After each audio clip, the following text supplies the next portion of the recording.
ગ્રામ પંચાયતની મતદાર યાદીમાં જેનું જેનું નામ હોય એ બધા ગ્રામ સભાના સભ્યો અને જેમ લોકસભામાં ધારાસભ્ય કે સાંસદ સભ્ય ઊભો થઈને સરકારને સવાલ કરી શકે એમ તમે પણ તમારી સરકાર એટલે કે ગામની સરકાર એટલે કે સરપંચ અને તલાટીને સવાલ કરી શકો. આ પાવર ગામ સભામાં આપેલો છે. કેટલા લોકોને ખબર છે?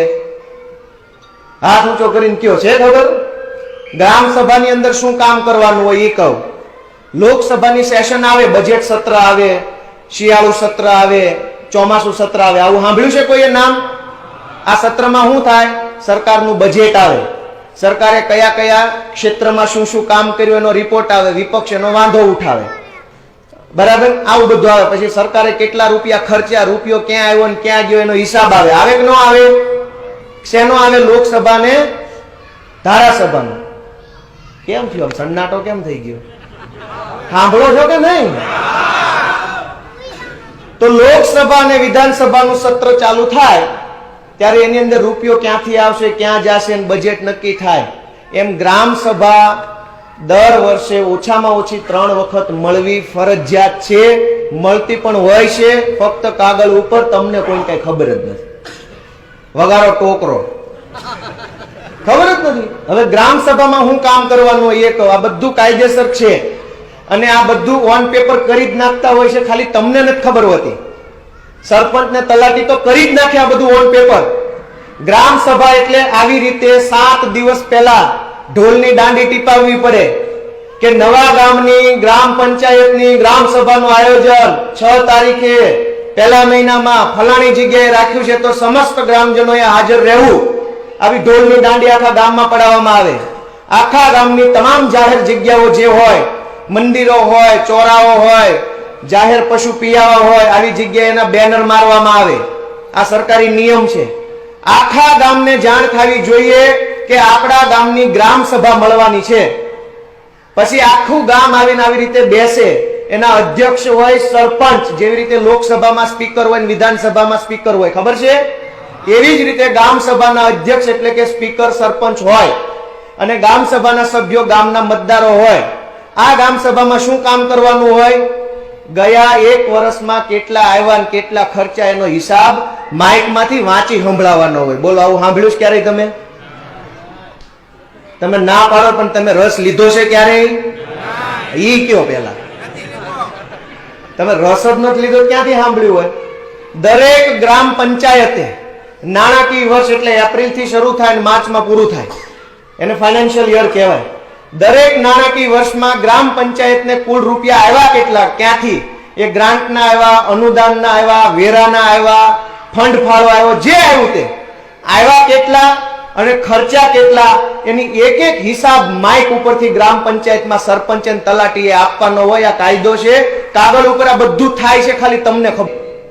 હવે ગ્રામ સભાની અંદર શું શું કરવાનું હોય એ હું તમને કહું. એક કે છેલ્લા 1 વર્ષમાં ગ્રામ પંચાયતે જેટલો ખર્ચો કર્યો એની બધો point to point, bill to bill રજૂ કરવાનો હોય.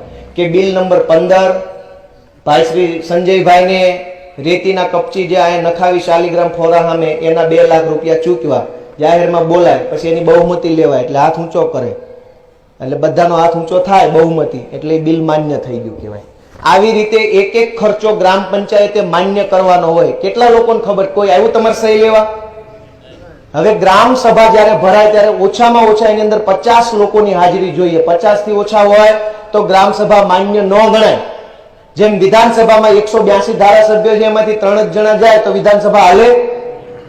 ઓછામાં ઓછા 50% ધારાસભ્યો જોઈએ. એમ ગ્રામ સભાની શરૂઆત કરવી હોય તો ઓછામાં ઓછા 50 જણાની સહી જોઈએ. અને દરેક સહી દરેક વખતે નકલી સહી તમારા નામની થઈ જતી છે. તમને ખબર છે? હવે જઈને આરટીઆઈ કરજો. ગ્રામ સભાના છેલ્લા 2019ના આખા વર્ષના ઠરાવ માંગજો આરટીઆઈમાં કે વર્ષ 2019માં જેટલી ગ્રામ સભા મળે, ઓન પેપર આ બધું થાય જ છે, ભૂલ ન કરતા. તમને નથી ખબર? 2019માં જેટલી ગ્રામ સભા મળે એના તમામના ઠરાવ આપો. આ ગ્રામ સભામાં હાજર રહેલ તમામ વ્યક્તિઓને સહી દર્શાવતા રજીસ્ટરની નકલ આપો. એમાં કંઈક તમારું નામ ઝપટે ચડી ગયું છે. ત્યાં બેઠા બેઠા સહી કરી નાખે કે 50 જણા હાજર હતા. આ ખબર છે તમને લોકોને? કોઈને કઈ ખબર નથી. અને એટલે અમે તમને જણાવવા માટે, જગાડવા માટે આવ્યા છીએ. થોડા ઘણા અમારા ને તમારા વિચારોમાં 19-20 નો મેળ રહેતો હોય તો હવે ફૂટે 12 ઇંચનો ફરક તો રહે, પણ જાગવું જરૂરી છે. બીજું, ગ્રામ સભાની અંદર વાર્ષિક હક પત્રકમાં કેટલીક નોંધ પડી એની જાણકારી આખા ગામને આપવાની હોય તલાટી. હવે હક પત્રક હું કેટલા લોકોને ખબર છે? હક પત્રક એટલે એવી વસ્તુ કે ગામનો રેવન્યુ રેકર્ડ જે હોય, રેવન્યુ એટલે ગામની જમીનો તમામ, સરકારી, ખેતીની, બિનખેતીની, પડતર, ગૌચર, તમામ આ જે જમીનો ગ્રામ પંચાયતની માલિકીની જમીનો જે હોય છે, બધી જ ગામ માલિક ગ્રામ પંચાયત ગણાય. હાથ બાર તમારા નામનું હોય, અડધું કલેક્ટરના નામનું હોય. તો આ જે જમીનો તમામ છે એમાં હક પત્રક એટલે 6 નંબરનું રજીસ્ટર આવે. એમાં તમારે ધારો કે પપ્પાના નામ ઉપરથી દીકરાના નામ ઉપર આવે તો 6 નંબરમાં નોંધ થાય, ગોપાલભાઈની જમીન એના છોકરાના નામે કરતા નોંધ પાડી. પછી છોકરાના 2 ભાગ પડે એટલે બીજી 6 નંબરમાં એની હેઠે નોંધ થાય, 2 ભાગ પડતા 2 નોંધ કરી, એને નંબર 6 નું રજીસ્ટર કહેવાય. તો આખા વર્ષ દરમિયાન 6 નંબરના રજીસ્ટરમાં કેટલી નોંધ પડી તલાટીએ તમને કહેવાનું હોય. હવે અહીં આપણને એ જ નથી ખબર સરકારી પડતર જમીનો આ ગામમાં કેટલી છે. વાત સમજાય છે મારી? કેટલા લોકોને સમજાય છે? કઈક હા કે ના તો કયો, ને હવે બંધ કરી દેવું છે. હા ના કહેતા નથી તમે. પણ હું આંક્યા રાખી તમે અરજી કરશો કે નહીં કરો? હવે હાવ કોઈ ખોટી શરમમાં રહ્યા વગર, મને જરાય સારું લગાડ્યા વગર અને અરખે પડખે વાળાની ખોટી લાજ રાખ્યા વગર ખરા દિલથી આત્માના અવાજથી ઊંચો વાત કરો કે મારે અરજી લખતા શીખવું છે અને આ મહિનો પૂરો થાય ની પહેલા એક અરજી કરવી છે. અને તમારી હાટું મને કઈ સારું લગાડવા નહીં કરતા.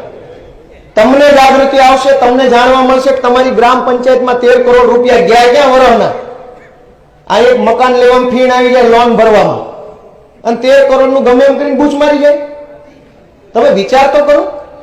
5 કરોડ સાંસદ સભ્યોની ગ્રાન્ટ ભાળી ક્યારે બાકડા સિવાય?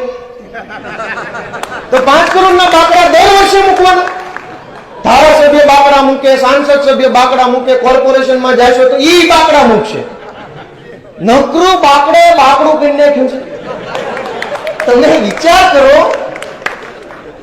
તો તમે દાંત કાઢો, બહુ તો બળાપા કાઢો, કકડાટ કરો, પણ અરજી ન કરો. અને જ્યાં સુધી અરજી નહીં કરો ત્યાં સુધી કોઈ તમને સાંભળવાનું નથી. યાદ રાખજો. ગમે વાંસકા મારવા માર લેજો. 1 લાખનું ટોળું લઈને ધારાસભ્યની ઓફિસના દરવાજા પાટા મારીને તોડી નાખશો ને તો કોઈ તમારું નહીં સાંભળે. 1 લાખ જણા જેથી અરજી લખતા થઈ ગયા છે ને તેથી ધારાસભ્ય મેં કીધું પત્ર ઝૂંપડી બનાવીને પાર્કિંગમાં પડ્યો રહે. બાકી ટોળા કરીને તમને એમ હોય તમને બહુ બધા સાંભળશે અને રજૂઆત, એ બધો વ્યાયામ છે.